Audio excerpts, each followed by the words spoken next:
Share ko lang sa inyo to netizens na kapag nag-asawa ka ng Korean,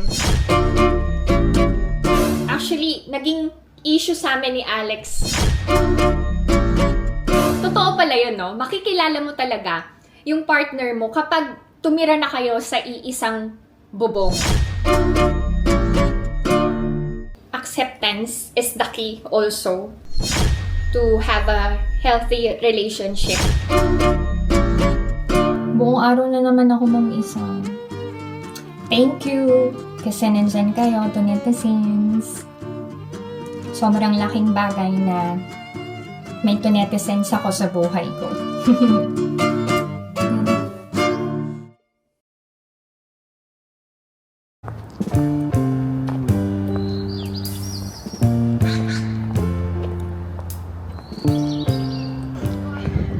Annyeong! Hi everyone! Welcome back to my channel and this is my life in Korea.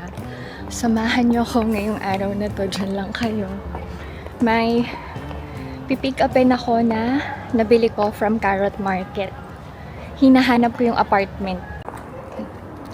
Okay, nahanap ko na yung building. Ang high-tech din dito. Okay, nakapasok na ako. Grabe, ang daming pipindutin bago ka makapasok dito. Sa apartment namin, 4 na numbers lang. Dito, 8. Init? Sa 12th floor. 12th floor. Okay.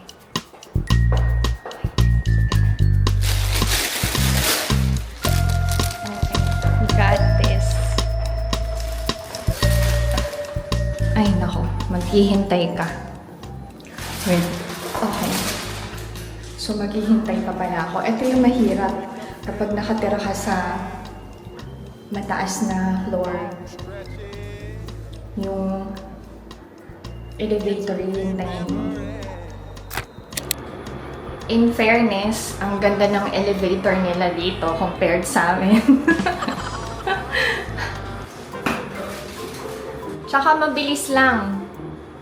From 12th floor, nasa first floor na ako. Oy.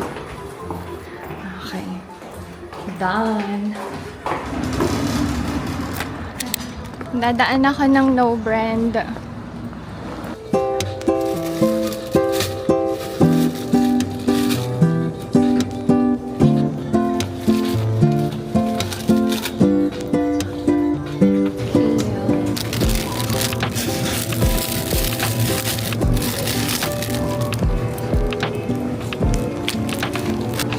Naka-sale ang kiwi.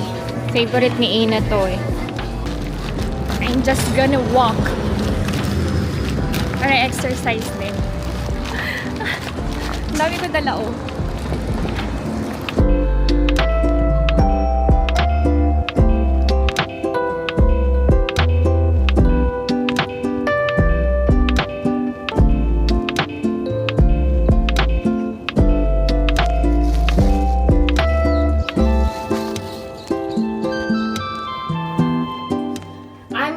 Home, magluluto lang ako ng pasta noodles.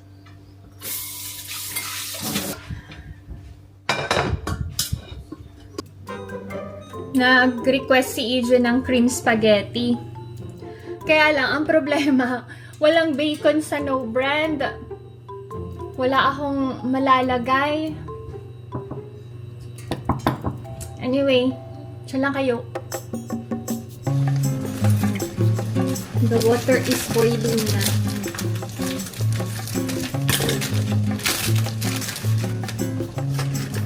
Uy! Ganda na.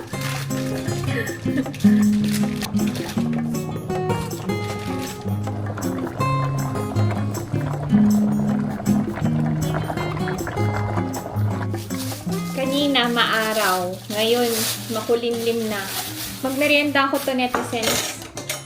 Ito yung binake ko na banana bread. Ang sarap. Kain tayo. Maya-maya na ako magluto.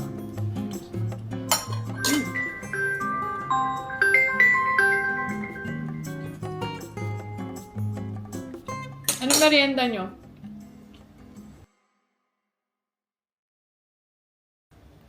May i-share lang ako to netizens. Alam nyo, hindi pala. I frequently get this question about deodorant. Kung common ba siya sa Korea, available ba siya sa Korea. Yes, merong deodorant dito sa Korea. Available siya sa market. Pero, I think mostly ng Koreans hindi gumagamit ng deodorant. Kasi, wala talaga silang amoy. Sa totoo lang. Nasa genes nila yun eh. May scientific explanation yun. So, isearch yun na lang. And, napatunayan ko na yun.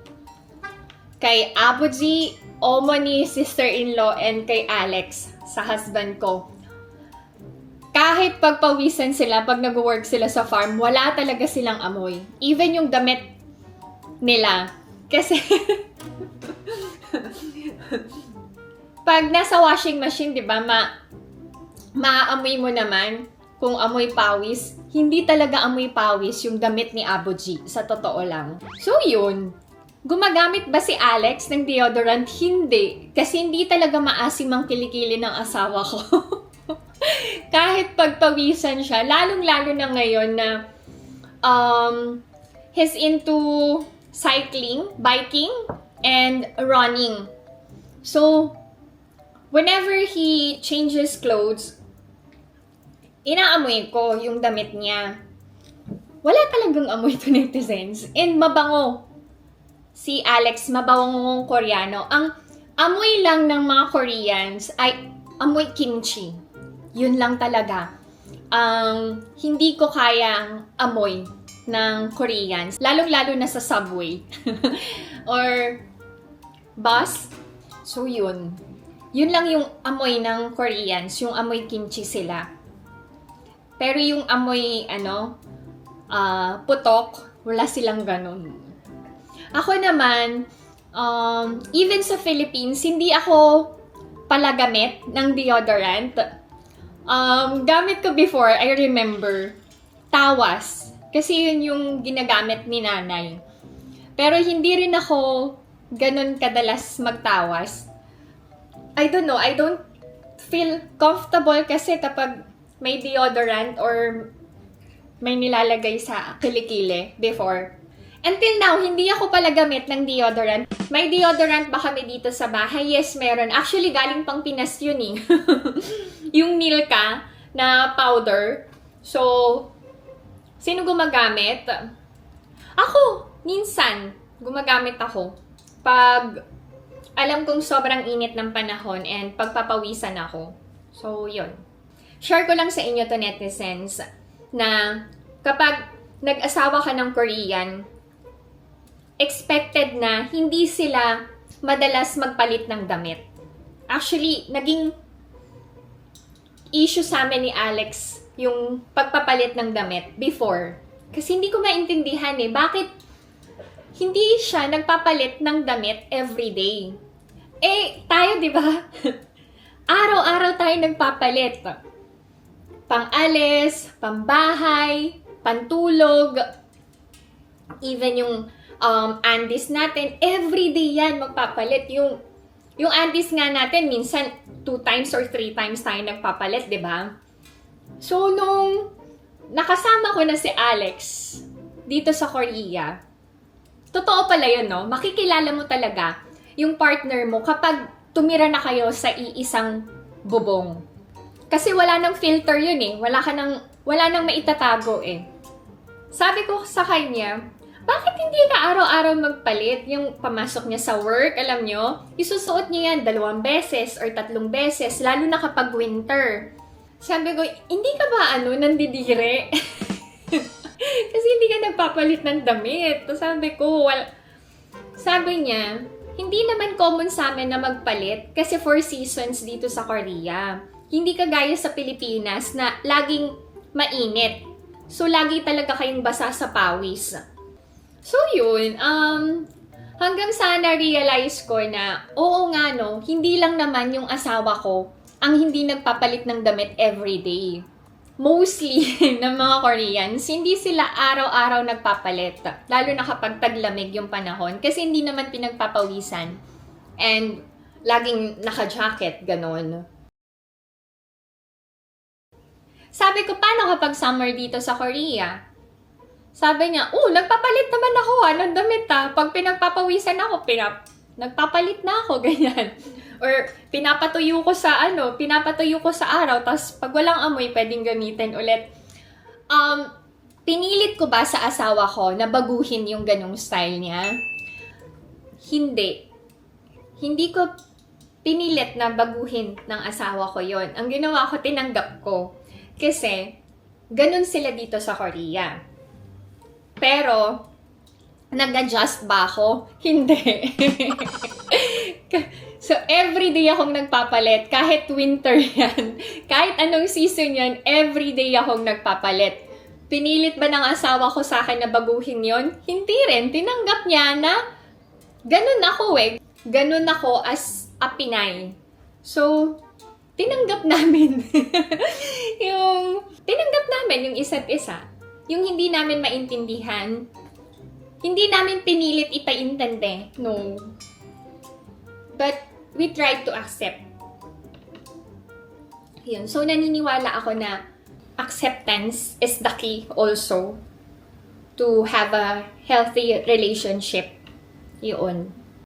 Ito na lang pala, tip ko sa inyo sa mga may asawang Korean na hindi madalas magpalit ng damit. Alam niyo ang gawin niyo? Pag sinampay ng asawa niyo, ilagay niyo kagad sa labahan. Tapos pag hinanap, sabihin nyo, nilabahan ko na. Ganun. Kasi hindi naman masyadong nakikialam sa labahin. They don't care about household chores. Ang importante sa kanila is makapag-provide sa family. So yun, baka makatulong.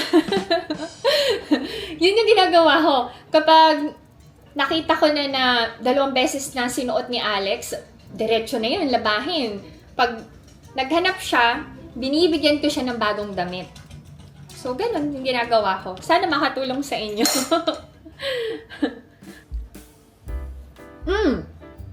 Si Ina and Izun ba? Paano ko pinalaki?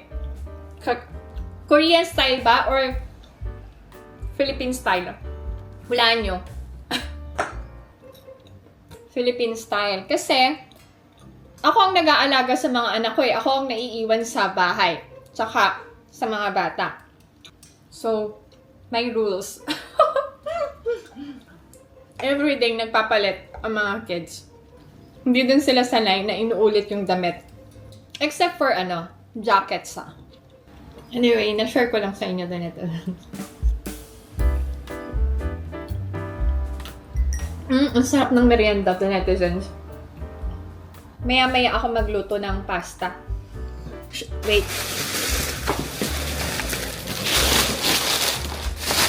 Okay. Share ko pala sa inyo yung nabili ko from Carrot Market. May hula kayo kung ano to? Hulaan nyo nga.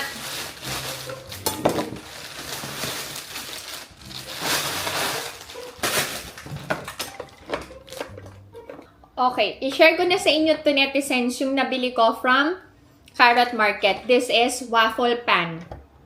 Brand new. I bought this for only 5,000 won. Oh, diba? Okay. Madaming binibenta yung seller kasi lilipat sila ng bahay. So, nagde-dispose siya ng mga gamit na feeling niya hindi niya na kailangan. Grabe to, Sobrang bagong-bago pa. Hindi niya pa nagamit. Yupa ang brand. Thank you, Lord, sa blessing. Ay, to netizens, wait. Meron lang akong i-share sa inyo na H&M haul ko. Alam nyo, mag-download kayo ng H&M app kasi mas maraming sale online. Sa totoo lang. Wait lang. Sobrang saya ko to netizens kasi naka-timing na naman ako ng sale online. So, posible na sale online and regular price sa store. So what I do is, nagpupunta ako sa H&M stores and then magsusukat ako ng mga damit na gusto kong bilhin. Saka ko siya hahanapin sa store online. And naghihintay talaga ako ng tamang oras bago bumili. Siyempre, sa kagaya ko na may budget lang, as much as possible, bibili ako kapag naka-sale. Hindi sa regular price. Unless gustong-gusto ko talaga yung isang bagay. So kahit hindi naka-sale, bibilin ko yon. Pero bago ko bilhin yon, pinag-iipunan ko muna.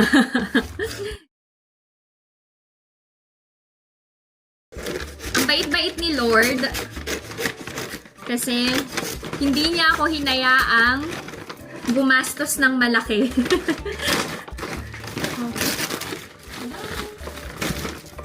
Since nag-start na ang summer, bihira na talaga yung 50 to 70% off.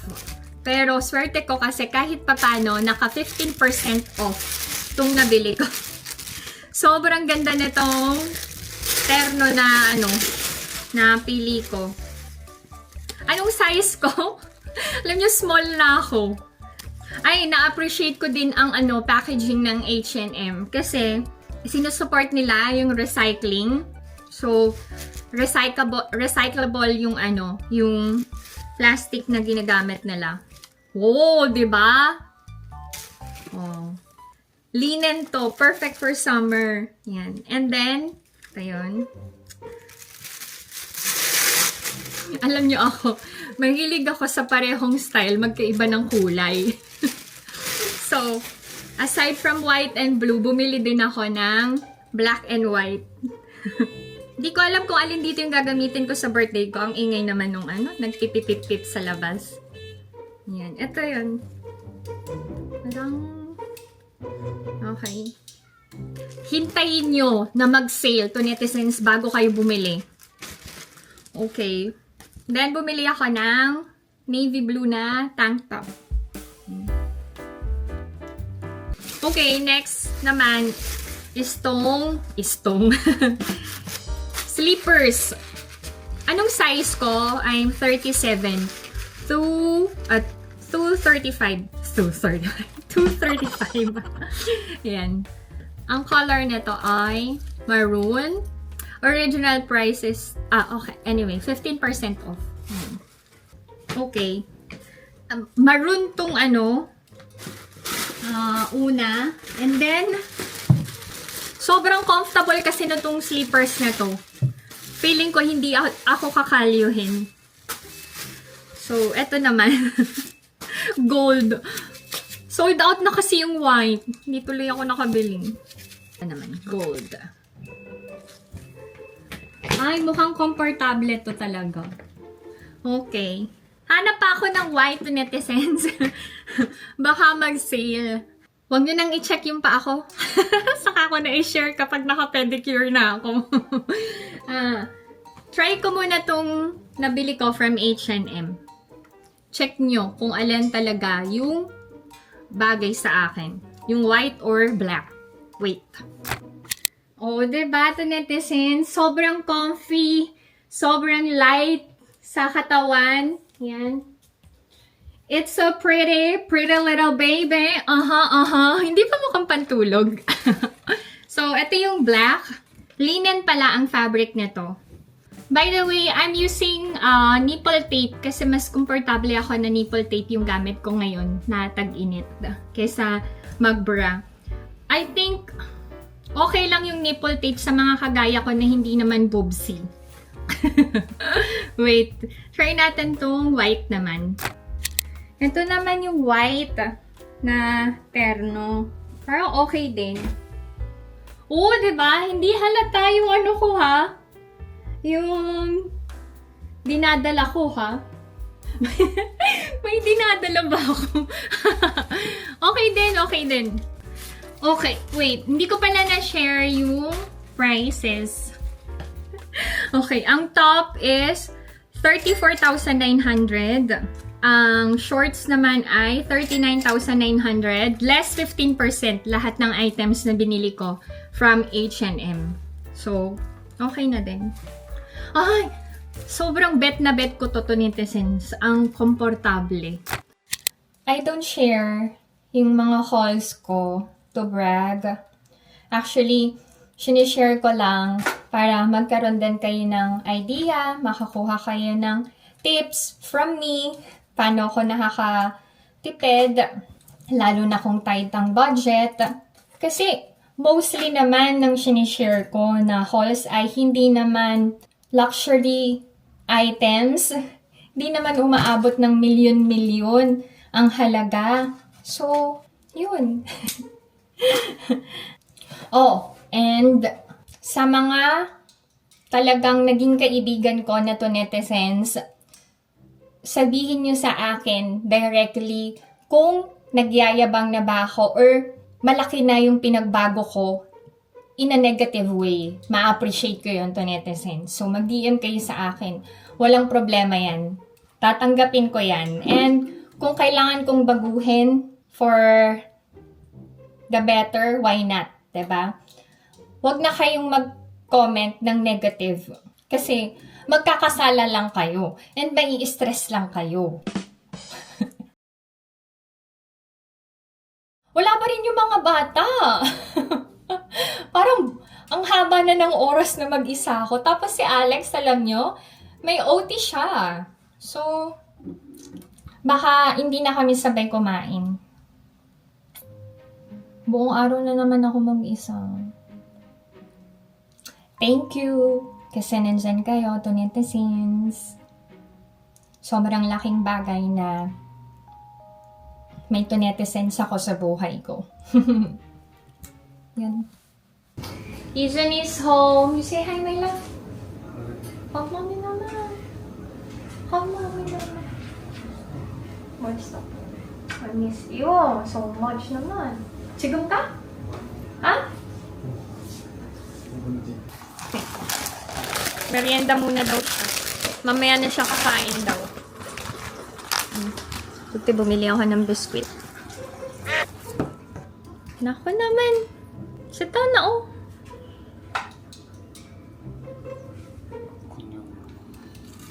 Sobrang I miss you, ate. Sobrang. 물어볼 게 있는데. I love you. 소brang, do you love mommy? 소brang?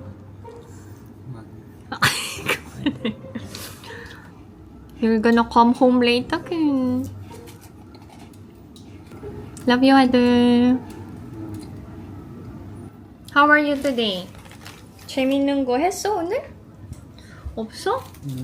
근데, 이준아. 농구도 해? 학교에서?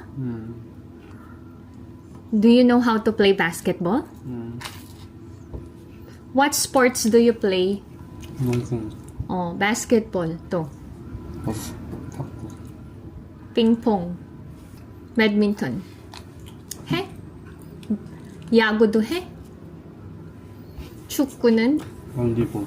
응? volleyball도 해? soccer.